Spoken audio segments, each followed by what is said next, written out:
UTMB, it's the big one, it's the ultimate. It's taking it to the next level. Why are we doing this? It's one of the biggest trail running events in the world.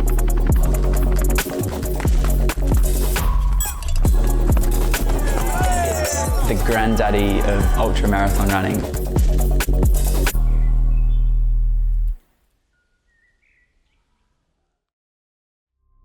I was always good at running through school without a lot of effort. I was quite skinny, I was just kind of built for it. I was never a fit kid. I was quite a chubby kid back at school. Running, it's kind of been a part of my life because my dad's always been a runner. My dad, he's always been a runner. That was very much his thing in his world. I live in Sydney, so I did the City to Surf, crossed the finish line and wanted to die. He entered the London Marathon. He asked me, would you ever do one? And I said, yeah, I probably would. So he said, I'll do one if you do one. And then we shook on it, and then it kind of went from there. Finished high school, did the gap year over in the UK, and I realised I was just kind of being this drunk party Jacko. I was smoking and I was drinking too much. One night though, I was out partying with my housemates. We end up on the beach. The sun's rising and you see all the runners start coming out and all these fit people down at the beach. I went half marathon up to the full marathon just looking for the next challenge, looking for the next thing to satisfy this urge I didn't really know that I had. And once you've crossed the finish line of your first marathon, your first ultra marathon, your first 50K run, it's this feeling you just can't replicate any other way. I called Dad and I said, Dad, I want to start running. And yeah, I think I wanted to make myself someone who I was proud of. And then I joined up with Sydney Striders with Dad. He's a bit of my running hero. I found myself going into these off-road trail races, trail runs, and bloody started talking to Steve Bell. And he said it would be a good idea to sign up to do a 100-kilometre race in the bush in the Blue Mountains. I was never really interested in doing trail or ultra marathoning until I came to Australia. Just before I came, I'd heard about this race in France and wondered what it would take for me to be able to do it. UTMB, Ultra Trail du Mont Blanc.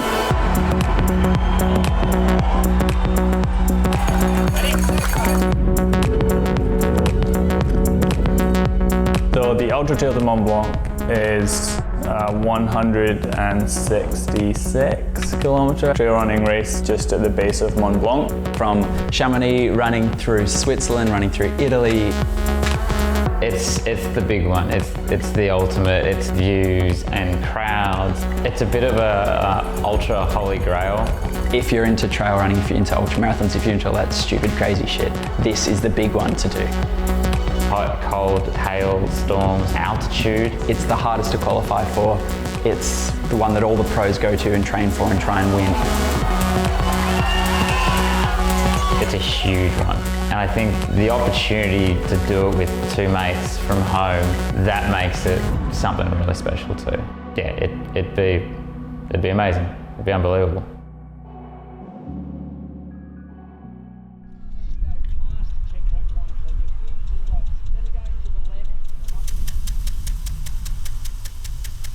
When you get to the checkpoints, you must ensure that you check into the checkpoint on the way in and that you check out on the way out. In order to qualify for the lottery for UTMB, you need to acquire 15 points over 3 races. This is the final race that we need to do to accumulate points. So we're at the start line of the Great North Walk 100-mile race. Taralba, up on the central coast of New South Wales. It's about, 5:30, 10 past 5 in the morning. Race starts in just over an hour. This is our last step in our trip to France next year. So if we all finish today in under 36 hours, then we've got our qualifying points to go into the lottery system to hopefully get into Mont Blanc next year.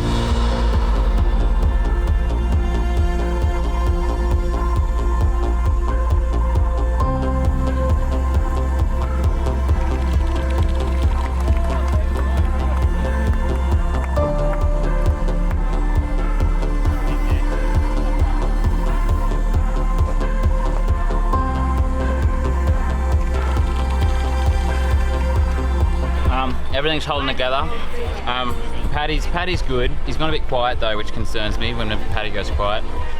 Steve's got some things going on, but I think he's warming back up. He was coming good again towards the end of there. It's definitely the team holding together at the moment.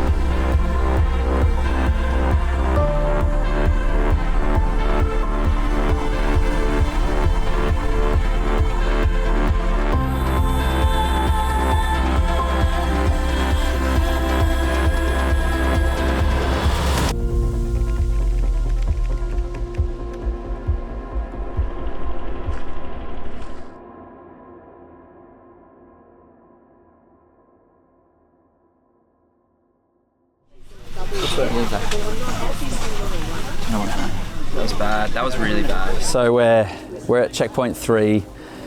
I lasted 70 kilometres. Had a shocking race, pulled out.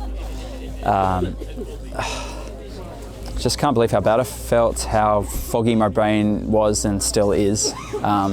It's trail running, it's an ultra marathon, it's 100 miler, it happens. I was asleep in the bush for an hour under a tree with my headlight on. If you guys didn't come pick me up, I may have died, I don't know. The crew are just exceptional. The other guys, Steve and Jacko, are doing really well. I'm really happy with where Steve's at, considering he'd been dry retching for about 4 hours. I kicked a branch. I feel like something has come off in my shoe, but we'll see. And Jacko's just an animal, he's killing it. I'm feeling good, man. We're a man down. I've never seen Paddy like that. I've raced with him a number of times. He's proper crook, he's gone. All right, Jacko, you ready? Oh yeah. Go boys.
Oh man, that's the hardest thing I've ever done, George. Hurry up! Yes, oh sorry. Oh, that up, yeah. It's good. Heart and thirst. Oh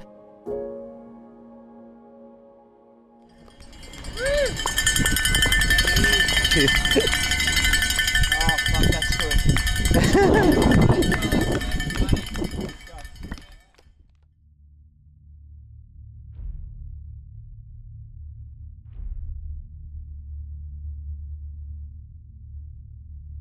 We got some pretty big news last night. Myself and a couple of mates have been accepted into UTMB for 2019.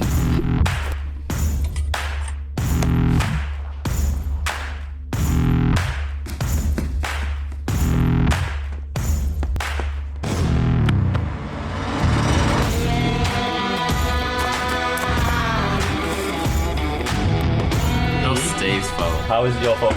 Hey, I've got this fucking race for you. It's in France. It's 170k. Do you want to do it? We're talking a good 2.5 years ago, at least, that Steve fell changed my life. Maybe ruined my life, I don't know. The training, I think the motivation with our team kind of training at the moment is sick. We're 78 kilometres into UT8. And we're learning, right? Learning, with every ultra we're learning. Jacko! Yes! Woo! I fucking hate sand. Steve, where the fuck are you taking us? Ultimately, we're getting to the end of our second hill rep. Falling apart. I think the motivation is there. Like it's going to take something pretty big to make us not finish. But that's my great fear, is that you do all this prep and then 30 k's in you twist your knee.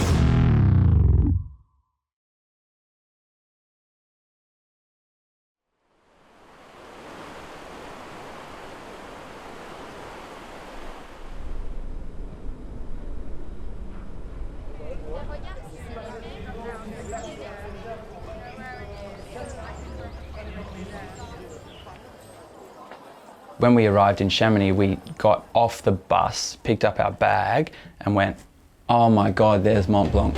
All right, like we're here, like this is it. We just fanboyed out at the town, at all the running stuff going on, and it was actually really hard to hold back. Everyone's wearing jeans and hockers, or like their buff hat with a pair of thongs. It's this beautiful European snow resort town with trail runners in it.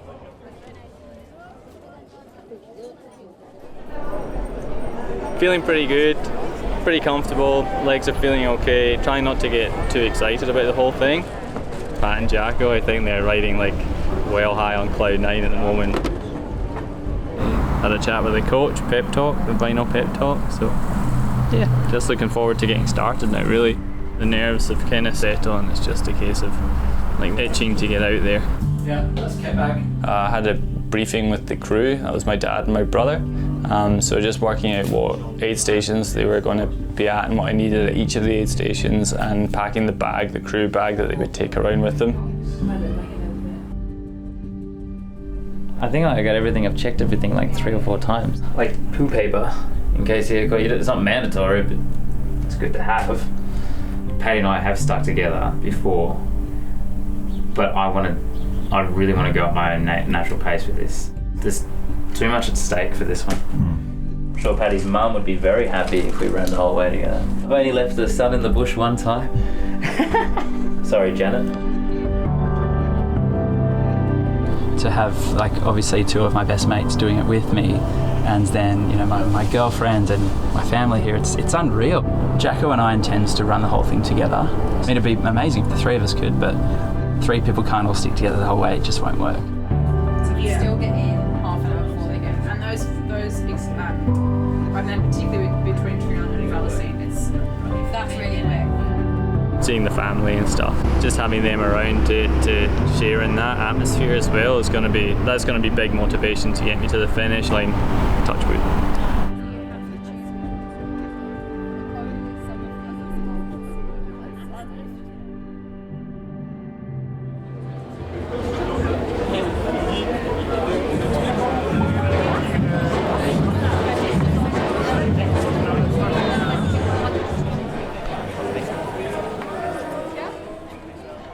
Three years has led up to like this moment. Even just going to the start line, there was just such a buzz around. Thunder started cracking above us and it started raining. Storm clouds came over. Yes, this is great. I love the rain. It's going to be glorious. I just had this sense of like it's my turn. Not nervous, not excited, not overwhelmed, not anything, but I was like, I belong here, like it's my go. I'm ready now. The intensity from all the other runners as well, it was just nuts. You could feel the nervousness and excitement.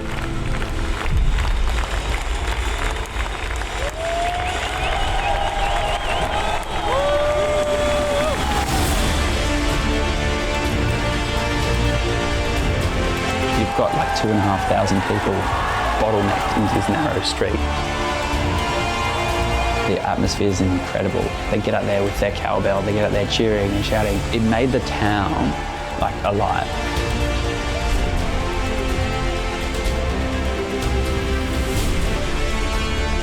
but straight away in your head you're like, conserve, conserve. You have a long way to go.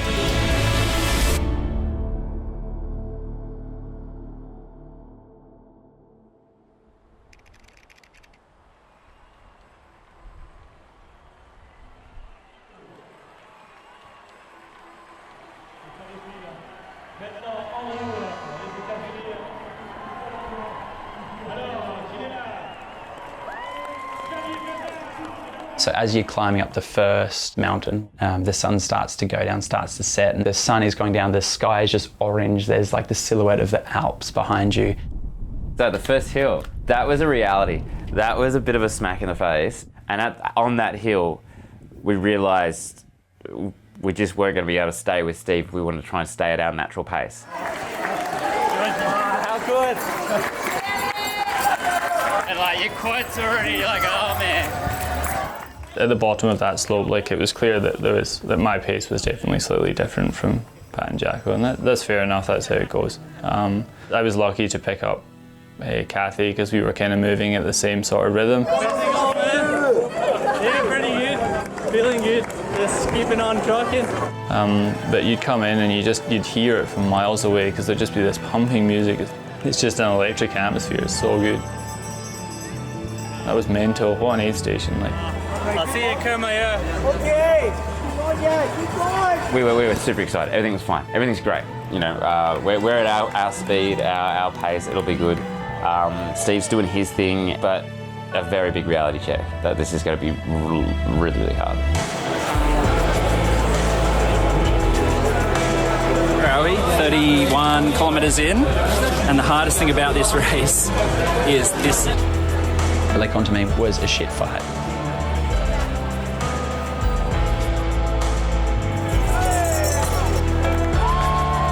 I necked half a bit and the crowd just erupted. And that actually pepped me up more than the checkpoint did. The climbs were really, really cool. You see this zigzag path of headlamps all the way up the side of the hill. Well, it was just incredible. It was so cool. The night section was good. Like, obviously the heat. Like, I suffer in the heat, and I didn't enjoy the heat aspect of it at all. Like, I just couldn't cool down. There was nothing I could do apart from take my clothes off.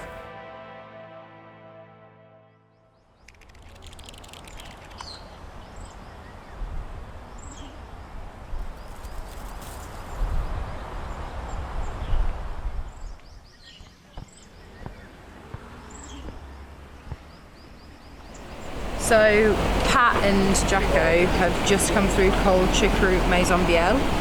Pat was last seen at pretty much bang on 10 in the morning. At this stage, estimated into Courmayeur in 35 minutes. Steve hasn't yet been seen through the last checkpoint, but he's almost caught up with them. Coming to Courmayeur, that's like a big thing to look forward to. That downhill was probably one of the hardest hills we've had. He's just there. How you going?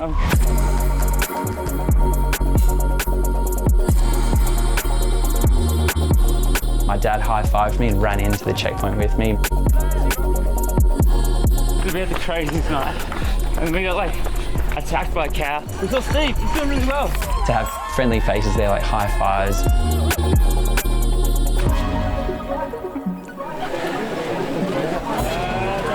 I don't know. Yeah.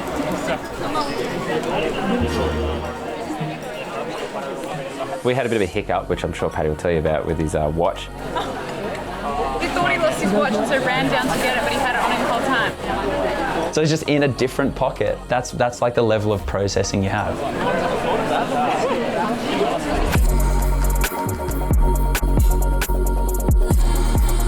The heat through the night section, that meant that the arrival into Courmayeur just kind of got later and later.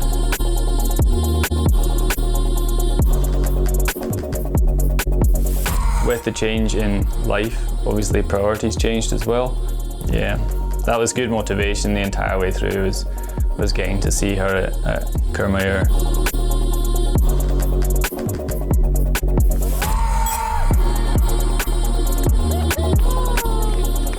I got into Courmayeur and My dad was waiting with the crew bag, and the first thing I said to my dad was, "It's too hot in here, can we go outside?" And he said, "No." How you feel, Steve? Terrible. Oh no, don't do that. You're looking at the gun, mate. The absolute cruising is so far ahead. It was good that we were all there. Steve seemed focused, not there to fuck spiders. It was super hot. The frustration coming from the aid stations and just stuff everywhere and people everywhere, it could definitely get in your head. Holes everywhere and shoes, and there's people collapsed. Quite ready to leave. I don't know if he still wants his nap, but I think I've convinced him to bail. When you got sunlight, you got to use sunlight. We got to stop fucking around in them aid stations. They're taking so long.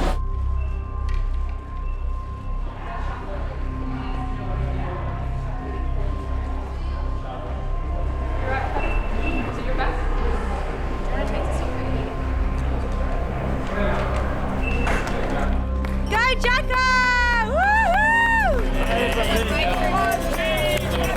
We love you!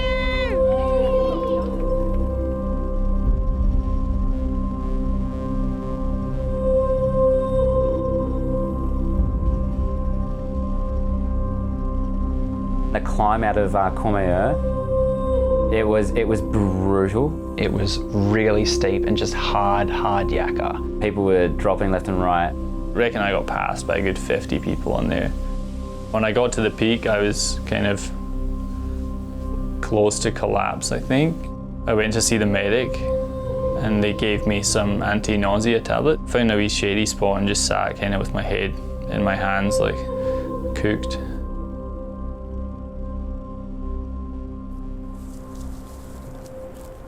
So the next anticipated timing point for Jacko and Pat is 7:10 at Grand Col Ferret, which does then mean that they won't be getting into La FOULY until 9:50 p.m. Steve is estimated into Arnouva at 5 o'clock, which leaves him only 10 minutes behind the others.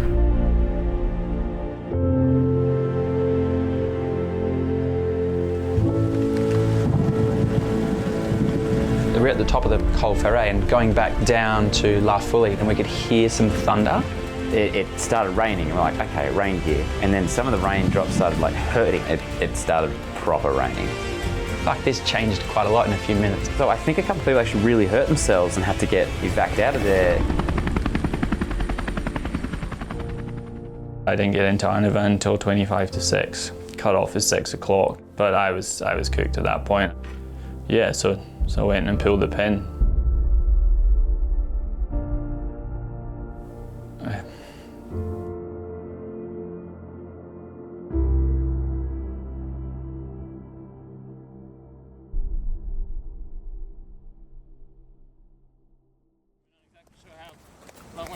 Oh, really? Yeah. Oh. We got up and then there was a hailstorm and then the mountain turned to mud and we all slid down it. Steve? It's pulled out. What? Whoa! Yeah. Yeah, we don't know if it was the stewards. Yeah. Shit, Steve! Man, I can't believe that. I'm over getting from aid station to aid station. Like, I came here to enjoy it. That's why I did the coaching and that's why I did the strength work. I would have destroyed myself if I'd stayed.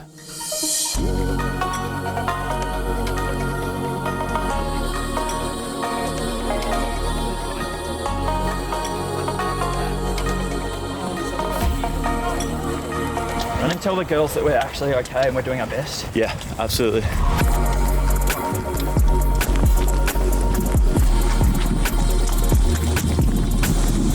Send our love to Steve too, man. Yeah, we'll do. We'll do. Keeping an eye out for him.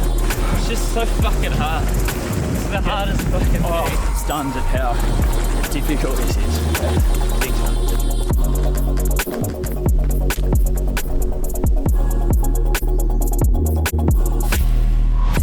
The sun had gone down and it was all right.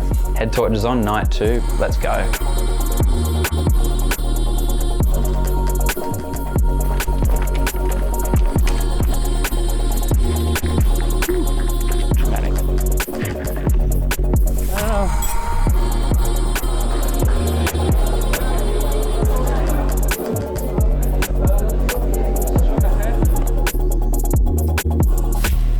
I particularly remember I just like sitting there holding my cup of soup, and everything is just like, nothing else exists but this cup of soup. And I think that's just my ultra brain going, it's warm and it's food, and just like, this is all that matters right now. It's 5 up, 5 down. It's very steep. 10k till girlfriends. 10k till girlfriends. Why are they playing Waterloo? Fuck. Motos and Panadol. I'm retiring. Alright. I'm never doing a 100 mile again.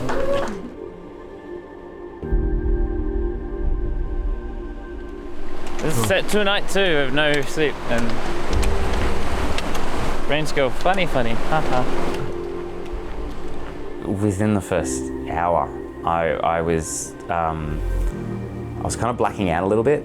I yelled out to him, I go, Paddy, I need to just stop. He was just an absolute wreck. It can't get any worse. Horrible. The darkest place I've ever been.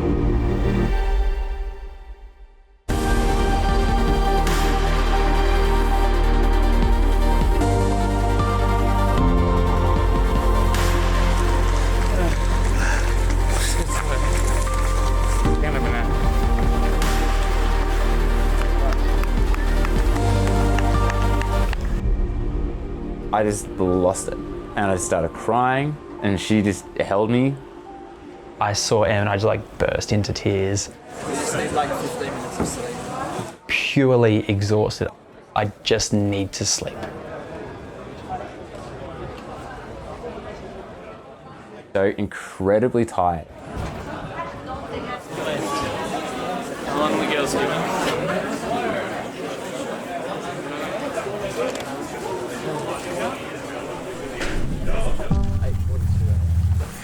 We've got this, brother. Yep. Good work. Good luck. I'm never coming back.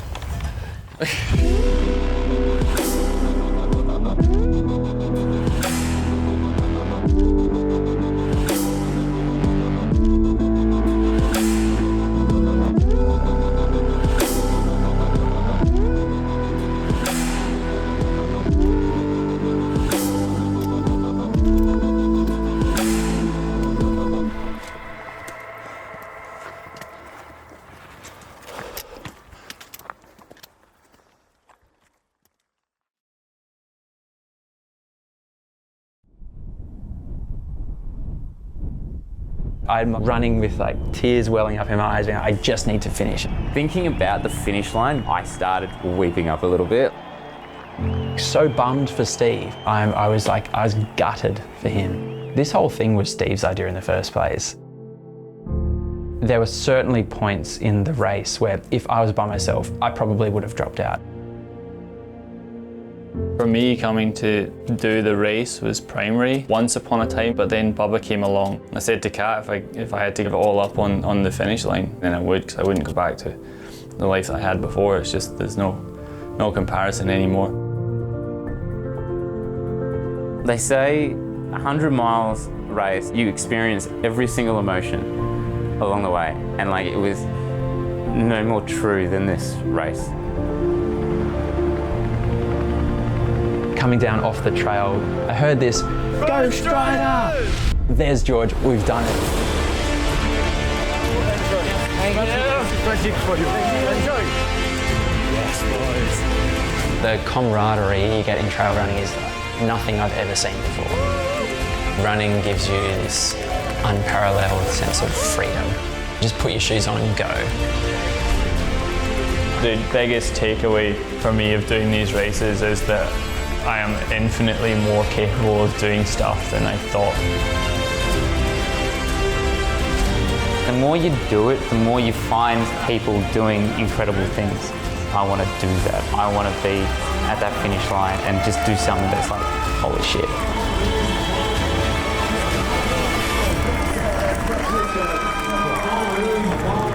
Come over the finish line. The girls are there, hugs, tears. It's awesome. It was everything I expected it to be and more. But like, you need everyone there to really help get you through, because it was the hardest thing. I still struggle to find the words to describe it, but it's just this overwhelming like satisfaction with like, I've just done this thing that I've been working towards for 3 years. And I've got like my best mate there, Jacko, next to me to do it with, and it's still sinking in now. It's not just another race, it's another world.